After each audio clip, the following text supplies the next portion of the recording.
الحمدللہ والصلاۃ والسلام علی رسول اللہ وعلی آلہ وصحبہ اجمعین۔ السلام علیکم ورحمۃ اللہ وبرکاتہ۔ سیرت النبی کریم صلی اللہ علیہ وآلہ وسلم کی 37ویں ایپیسوڈ کے ساتھ آپ کا میزبان رضوان سعید آپ کی خدمت میں حاضر ہے۔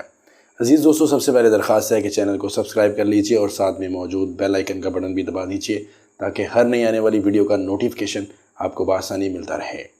محترم و مکرم ناظرین، سابقہ اقساط میں آپ کو بتایا جا چکا ہے کہ کفار مکہ اور مسلمانوں کے درمیان کشمکش اب جنگ کے میدان تک پہنچ چکی تھی اور کوئی بڑا جنگی معرکہ وقوع پذیر ہوا ہی چاہتا تھا، اور ایسا ہوا بھی، اور کفر و اسلام بدر کے میدان میں پہلی بار ٹکرا گئے۔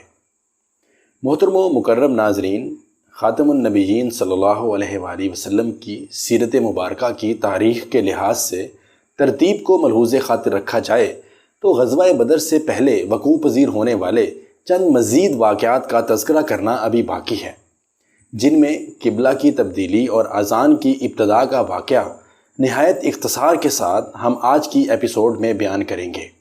محترم و مکرم ناظرین، ان کے ذکر کے بعد انشاءاللہ غزوہ بدر کا تفصیلی بیان ہوگا۔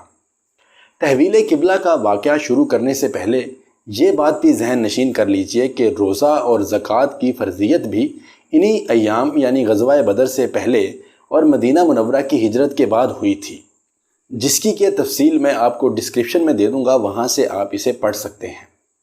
محترم ناظرین، پہلا اہم واقعہ قبلہ کی تبدیلی کا ہے۔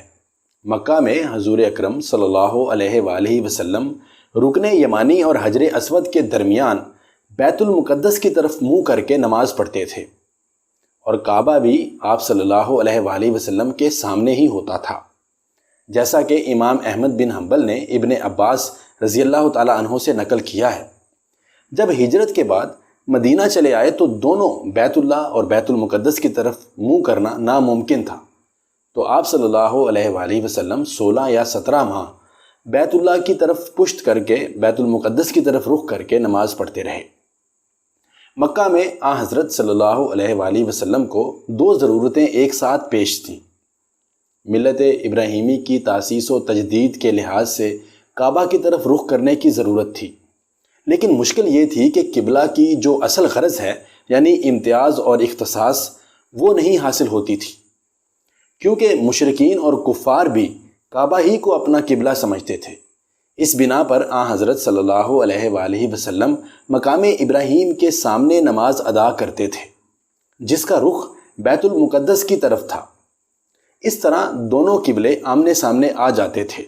مدینہ منورہ میں دو گروہ آباد تھے، مشرکین جن کا قبلہ کعبہ تھا، اور اہل کتاب جو بیت المقدس کی جانب نماز ادا کرتے تھے۔ شرک کے مقابلے میں یہودیت اور نصرانیت دونوں کو ترجیح تھی، اس لیے حضرت صلی اللہ علیہ وآلہ وسلم نے تقریباً 16 مہینے تک بیت المقدس کی طرف منہ کر کے نماز ادا کی۔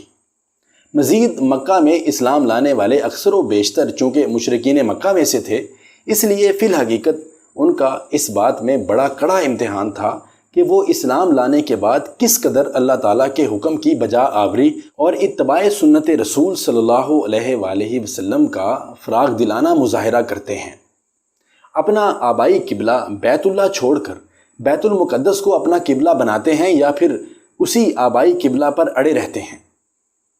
سورہ بقرہ کی آیت نمبر 143 میں اللہ نے اسی آزمائش کی طرف اشارہ فرمایا، اور جس قبلے پر تم پہلے تھے اس کو ہم نے اس لیے مقرر کیا تھا کہ معلوم کریں کہ کون ہمارے پیغمبر کا تابع رہتا ہے اور کون الٹے پاؤں پھر جاتا ہے۔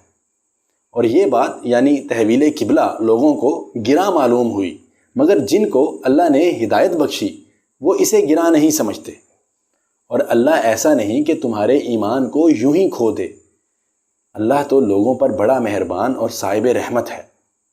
ہجرت کے بعد جب آپ صلی اللہ علیہ وآلہ وسلم مدینہ پہنچے تو صورتحال اب بالکل ہی بدل چکی تھی۔ مسلمانوں کی ایک آزاد چھوٹی سی اسلامی ریاست معرض وجود میں آ چکی تھی۔ اب بیت المقدس کو قبلہ بنائے رکھنا گویا یہود کی قیادت و سیادت قبول کر لینے کے مترادف تھا۔ اس کے علاوہ حضور صلی اللہ علیہ وآلہ وسلم نے یہ محسوس فرمایا تھا کہ یہودی کسی قیمت پر بھی اسلام قبول کرنے پر آمادہ نہیں ہیں، اور یہ بھی کہنے لگے ہیں کہ مسلمان قبلہ کے معاملے میں ہماری موافقت کرتے ہیں اور دین میں مخالفت، جو عجیب قسم کا تضاد ہے۔ یہود کی یہ باتیں سن کر حضور صلی اللہ علیہ وآلہ وسلم کا دل چاہتا تھا کہ کعبہ ہی ہمارا قبلہ ہو جائے، اسی لیے بار بار بارگاہ الہی میں التجا کرتے تھے کہ تمام امت سابقہ کے قبلہ خانہ کعبہ ہی کو امت مسلمہ اور ملت اسلامیہ کے لیے مستقل قبلہ قرار دے دیا جائے۔ حضرت صلی اللہ علیہ وآلہ وسلم صحابہ کرام کے ساتھ حضرت بشر بن برا بن معرور رضی اللہ تعالی عنہ کے پاس دعوت میں تشریف لے گئے تھے۔ ظہر کا وقت آیا تو محلہ بنو سلمہ کی مسجد میں نماز پڑھانے کھڑے ہوئے۔ ایک روایت کے مطابق 2 رکعتیں پڑھا چکے تھے اور دوسری روایت کے مطابق دوسری رکعت کے رکوع میں تھے کہ تحویل قبلہ کا حکم سورہ بقرہ کی آیت 144 کے ذریعے نازل ہوا، جس کا ترجمہ یہ ہے کہ ہم آپ صلی اللہ علیہ وآلہ وسلم کے چہرہ کو بار بار آسمان کی طرف اٹھتے ہوئے دیکھ رہے ہیں، اب ہم آپ کو اس قبلہ کی طرف پھیر دیتے ہیں جسے آپ پسند کرتے ہیں۔ آپ اپنا منہ مسجد حرام کی طرف پھیرا کریں اور آپ جہاں کہیں بھی ہوں اس طرف ہی پھیرا کریں۔ اور حضور صلی اللہ علیہ وآلہ وسلم نے نماز کے دوران ہی فی الفور کعبہ کی طرف رخ موڑ لیا۔ جماعت میں موجود صحابہ کرام نے بھی اپنا رخ کعبہ کی طرف کر لیا۔ اس دن سے اس مسجد کا نام مسجد قبلہ تین پڑ گیا۔ قبلہ کی تبدیلی کی تاریخ اور مہینے کے بارے میں اختلاف ہے۔ ابن جوزی نے الوفا میں منگل 15 شعبان 2 ہجری لکھا ہے، لیکن مورخین اور محدثین کا زیادہ رجحان ماہ رجب کی طرف ہے۔ محترم و مکرم ناظرین، دوسرا اہم واقعہ اذان کی ابتدا کا ہے۔ اسلام کی تمام عبادات کا اصلی مرکز وحدت و اجتماع ہے۔ شروع میں کسی خاص علامت کے نہ ہونے کی وجہ سے نماز با جماعت کے لیے مسلمانوں کو بلانے میں دشواری تھی۔ لوگ وقت کا اندازہ کر کے آتے تھے اور نماز پڑھتے تھے۔ حضرت صلی اللہ علیہ وآلہ وسلم کو یہ پسند نہ تھا۔ آپ صلی اللہ علیہ وآلہ وسلم نے صحابہ کو بلا کر مشورہ کیا۔ لوگوں نے مختلف رائیں دی۔ کسی نے کہا کہ نماز کے وقت مسجد میں ایک علم کھڑا کر دیا جائے جسے دیکھ کر لوگ آتے جائیں گے۔ آپ صلی اللہ علیہ وآلہ وسلم نے یہ طریقہ ناپسند فرمایا۔ عیسائیوں اور یہودیوں کے یہاں اعلان نماز کے جو طریقے ہیں وہ بھی آپ صلی اللہ علیہ وآلہ وسلم کی خدمت میں عرض کیے گئے۔ یہودی ایک بغل بجا کر لوگوں کو اپنی نماز کی طرف بلاتے تھے۔ آپ صلی اللہ علیہ وآلہ وسلم نے ایسا طریقہ کرنے کو پسند نہیں کیا۔ پھر آپ صلی اللہ علیہ وآلہ وسلم کے سامنے عرض کیا گیا کہ ناقوس بجا کر مسلمانوں کو نماز کی اطلاع دے دی جائے، لیکن آپ صلی اللہ علیہ وآلہ وسلم نے اس کو بھی پسند نہیں فرمایا۔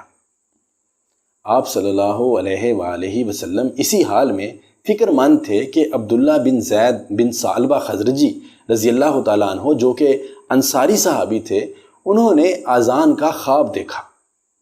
انہوں نے عرض کیا، یا رسول اللہ صلی اللہ علیہ وآلہ وسلم، رات کو میرے پاس خواب میں کوئی آیا جو سبز لباس پہنے ہاتھ میں ناقوس لیے ہوئے تھا۔ میں نے کہا، یا عبداللہ، کیا یہ ناقوس فروخت کرو گے؟ اس نے پوچھا، کیا کرو گے؟ میں نے بتایا کہ ہم اس کے ذریعے مسلمانوں کو نماز کی طرف بلائیں گے۔ اس نے کہا، کیا میں تمہیں اس سے بہتر بات نہ بتاؤں؟ پوچھا، وہ کیا ہے؟ اس نے بتایا کہ تم نماز کے لیے اس طرح سے اذان کہو، اللہ اکبر 4 بار، اشہد ان لا الہ الا اللہ 2 بار، اشہد ان محمد الرسول اللہ 2 بار، حی علی الصلاۃ 2 بار، حی علی الفلاح 2 بار، اللہ اکبر 2 بار، لا الہ الا اللہ 1 بار۔ جب عبداللہ بن زید رضی اللہ تعالیٰ عنہ نے یہ خواب رسول اللہ صلی اللہ علیہ وآلہ وسلم کے گوش گزار کیا تو آپ صلی اللہ علیہ وآلہ وسلم نے فرمایا، انشاءاللہ یہ خواب سچا ہے، پس بلال رضی اللہ تعالیٰ عنہ سے کہو کہ وہ ان کلمات سے اذان کہیں، اس لیے کہ وہ بلند آواز ہیں۔ حضرت عمر فاروق رضی اللہ تعالیٰ عنہ نے حضرت بلال رضی اللہ تعالیٰ عنہ کی اذان اپنے گھر میں سنی تو جلدی سے رسول اللہ صلی اللہ علیہ وآلہ وسلم کی خدمت میں حاضر ہوئے اور عرض کیا، یا رسول اللہ صلی اللہ علیہ وآلہ وسلم، اس ذات کی قسم جس نے آپ صلی اللہ علیہ وآلہ وسلم کو مبعوث فرمایا ہے، میں نے بھی ایسا ہی خواب دیکھا ہے۔ تو حضور صلی اللہ علیہ وآلہ وسلم نے فرمایا کہ فَلِلَّهِ الْحَمْدُ، اللہ کا ہی شکر ہے۔ اس دن سے اذان کا یہ طریقہ شروع ہوا۔